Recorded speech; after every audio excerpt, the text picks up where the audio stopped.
اعوذ باللہ من الشیطان الرجیم بسم اللہ الرحمن الرحیم رب یسر ولا تعسر وتمم بالخیر وبک نستعین یا فتاح یا فتاح یا فتاح رب زدنی علما رب اشرح لی صدری ویسر لی امری واحلل عقدۃ من لسانی یفقهوا قولی۔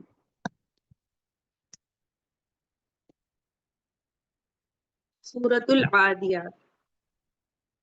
اعوذ باللہ من الشیطان الرجیم بسم اللہ الرحمن الرحیم والعادیات ضبحا فالموریات قدحا فالمغیرات صبحا فأثرن به نقعا فوسطن به جمعا ان الانسان لربه لکنود وانه على ذلك لشهید وَإِنَّهُ لِحُبِّ الْخَيْرِ لَشَدِيدٌ أَفَلَا يَعْلَمُ إِذَا بُعْثِرَ مَا فِي الْقُبُورِ وَحُصِّلَ مَا فِي الصُّدُورِ إِنَّ رَبَّهُمْ بِهِمْ يَوْمَئِذٍ لَخَبِيرٌ۔ صدق اللہ العظیم۔ لفظی ترجمہ۔ والعادیات، قسم ہے دوڑنے والے گھوڑوں کی، ضبحا ہانپنے والے، فالموریاتی چنگاریاں اڑانے والے، قدحا جھاڑ کر، فالمغیراتی چھاپا مارنے والے یا غارت گری کرنے والے، صبح صبح کو، فأثرن به پھر اڑائیں اس سے، نقعا گرد اڑاتے، ووسطن پھر جا گھسیں، بھی اس وقت، جمع جماعت یا فوج میں، ان بے شک الانسان انسان لربہ اپنے رب کا، لکنود ناشکرا، وَإِنَّهُ اور بے شک وہ، علی پر، ذالک اس، لشہید گواہ، وَإِنَّهُ اور بے شک وہ، لحب محبت میں، الخیر مال و دولت، لشدید البتہ سخت، افلا یعلم پس کیا نہیں جانتا، یا تو کیا نہیں جانتا، اذا جب، بعثر اٹھائے جائیں گے، ماں جو، فی القبور قبروں میں، وحصل اور سامنے آ جائے گا، ماں جو، فی الصدور سینوں میں یا دلوں میں، ان ربہم بے شک ان کا رب، بہم ان سے، یومئذ اس دن، لخبیر خوب باخبر۔ یہ تھا ورڈ ٹو ورڈ ترجمہ۔ تو کیا کہہ رہے ہیں اللہ تعالیٰ؟ والعادیات ضبحا، قسم ہے ان گھوڑوں کی جو ہانپ ہانپ کر دوڑتے ہیں، فالموریات قدحا پھر جو اپنی ٹاپوں سے چنگاریاں اڑاتے ہیں، فالمغیرات صبحا پھر صبح کے وقت یلغار کرتے ہیں، غارت گری کرتے ہیں، فأثرن به نقعا پھر اس موقع پر غبار اڑاتے ہیں، ووسطن به جمعا پھر اسی وقت کسی جمگھٹے کے بیچوں بیچ جا گھستے ہیں، یعنی کسی مجمع میں، کسی جماعت میں، ان الانسان لربہ لکنود کہ انسان اپنے پروردگار کا بڑا ناشکرا ہے، وانہ علی ذلک لشہید یعنی اس کا طرز عمل گواہی دیتا ہے کہ وہ ناشکرا ہے، وانہ لحب الخیر لشدید اس سے مراد مال کی وہ محبت ہے جو انسان کو اپنے دینی فرائض سے غافل کر دے یا گناہوں میں مبتلا کر دے۔ افلا یعلم اذا بعثر ما فی القبور بھلا کیا وہ وقت اسے معلوم نہیں ہے جب قبروں میں جو کچھ ہے اسے باہر بکھیر دیا جائے گا۔ وَحُصِّلَ مَا فِي الصُّدُورِ یعنی مردوں کو قبروں سے نکال دیا جائے گا اور لوگوں کے سینوں میں چھپے راز کھل جائیں گے۔ إِنَّ رَبَّهُمْ بِهِمْ يَوْمَئِذٍ لَخَبِيرٌ یقیناً ان کا پروردگار اس دن ان کی جو حالت ہوگی اس سے پوری طرح باخبر ہے۔ تو ترجمے سے بہت کچھ چیزیں آپ کو واضح ہو گئی ہوں گی۔ تو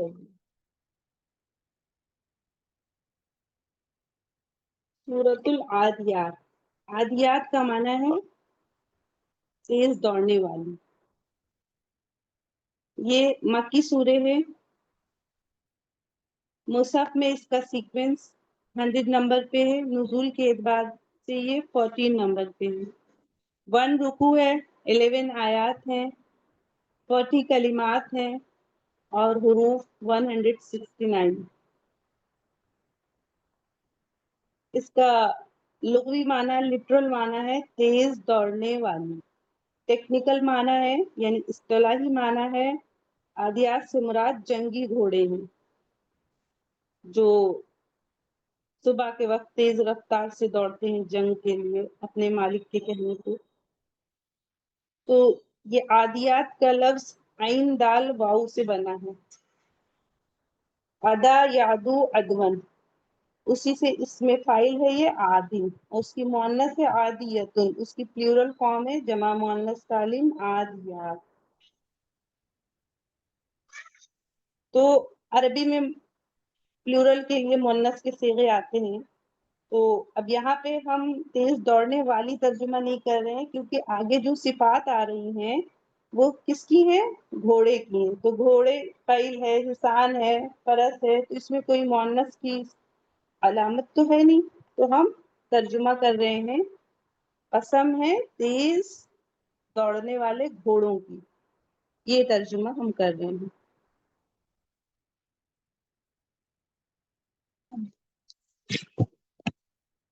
اس کا جو زمان نزول ہے اس کے مکی اور مدنی ہونے میں کوئی کہتا ہے مکی ہے، کوئی کہتا ہے مدنی ہے، اختلاف ہے، لیکن اس کے جو مضامین ہیں، جو اس کا انداز بیان ہے تو صاف بتا رہا ہے کہ یہ نہ صرف مکی ہے بلکہ مکہ کے بھی ابتدائی دور میں نازل ہوئی، کیونکہ جو اس کے موضوع و مضامین ہیں وہ کیا ہے؟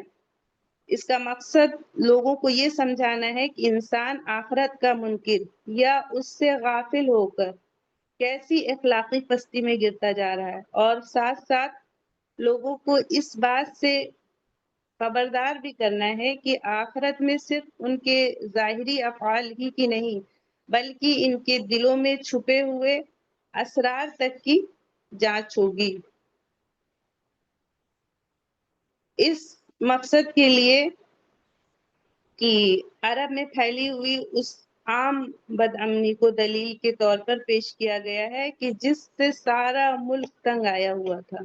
جو پہلے زمانے میں عرب کے حالات تھے، ہر طرف کشت و خون برپا تھا، لوٹ مار کا بازار گرم تھا، قبیلوں پر قبیلے چھاپے مارتے رہتے تھے اور کوئی شخص بھی رات چین سے نہیں گزار سکتا تھا، کیونکہ ہر وقت یہ کھٹکا لگا رہتا تھا کہ کب کوئی دشمن صبح سویرے اس کی بستی پہ ٹوٹ پڑے۔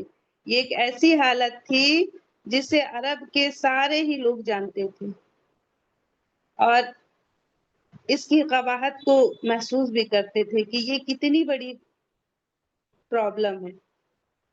جب لوٹنے والا کیا کرتا تھا؟ ماتم کرتا تھا اور لوٹنے والا خوش ہوتا تھا، اور جب کبھی اس کی اپنی شامت آ جاتی تھی تو اس کو بھی پتا چل جاتا تھا کہ یہ کیا ہی بری حالت ہے، کس پریشانی میں ہم لوگ مبتلا ہیں۔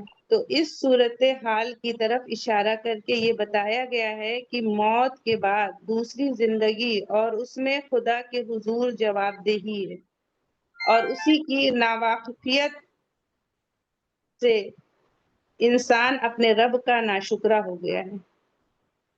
وہ خدا کی دی ہوئی نعمتوں کو ظلم و ستم و غارت گری کے لیے یوز کر رہا ہے.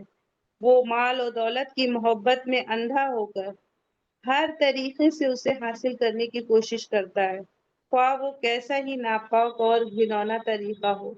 اور اس کی حالت خود اس بات کی گواہی دے رہی ہے کہ وہ اپنے رب کی عطا کی ہوئی قوتوں کا غلط استعمال کر رہا ہے، اس کی ناشکری کر رہا ہے. اس کی یہ روش ہرگز نہ ہوتی اگر وہ اس وقت کو جانتا ہوتا جب قبروں سے زندہ ہو کر اٹھنا ہوگا، اور جب وہ ارادے اور وہ اغراض و مقاصد تک دلوں سے نکال کر سامنے رکھ دے گا.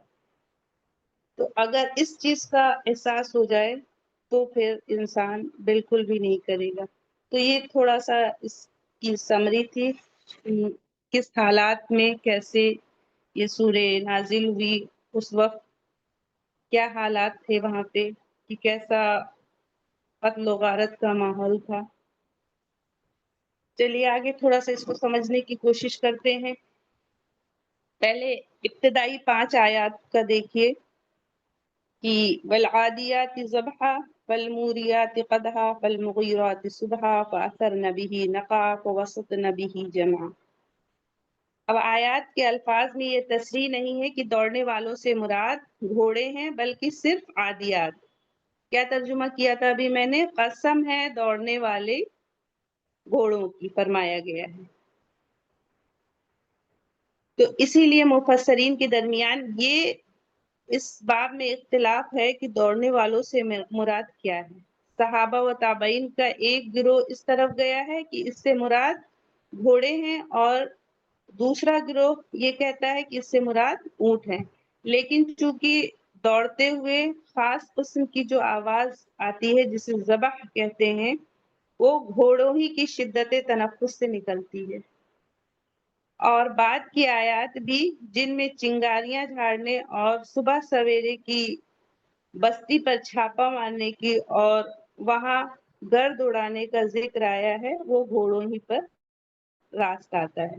اسی لیے اکثر محققین نے اس سے مراد گھوڑے ہی لیے ہیں. اور جس نے اس سے مراد گھوڑے لیے ہیں تو وہ یہ کہتا ہے کہ گھوڑوں سے مراد غازیوں کے گھوڑے ہیں. غازی مینس یعنی جو مجاہد ہوتے ہیں، جو اللہ کی راہ میں جہاد کرتے ہیں، اللہ کے خاطر اللہ کے دین کی سربلندی کے لیے یہ گھوڑے نکلتے ہیں اور دن بھر کام کرتے ہیں، صبح سویرے غارت گری کرتے ہیں، چھاپا مارتے ہیں. کیوں؟ اپنے مالک کے اشارے پر. اور جنہوں نے اس سے مراد اونٹ لیا ہے انہوں نے کہا ہے کہ وہ اونٹ مراد ہیں جو حاجیوں کو لے کر دوڑتے چلے جاتے ہیں، اور وہاں گروہ کے گروہ لوگ ہوتے ہیں حج کے اس میں، تو ان میں جا کر گھس جاتے ہیں، یعنی مینا اور عرفات وغیرہ میں. تو جنہوں نے گھوڑے مراد لیے ہیں تو وہ غازیوں کے گھوڑے ہیں جو اللہ تعالیٰ کی دین کی سربلندی کے لیے نکلتے ہیں. اور جنہوں نے اونٹ مراد لیے ہیں تو وہ اونٹ ہیں جو حاجیوں کو لے کے جاتے ہیں.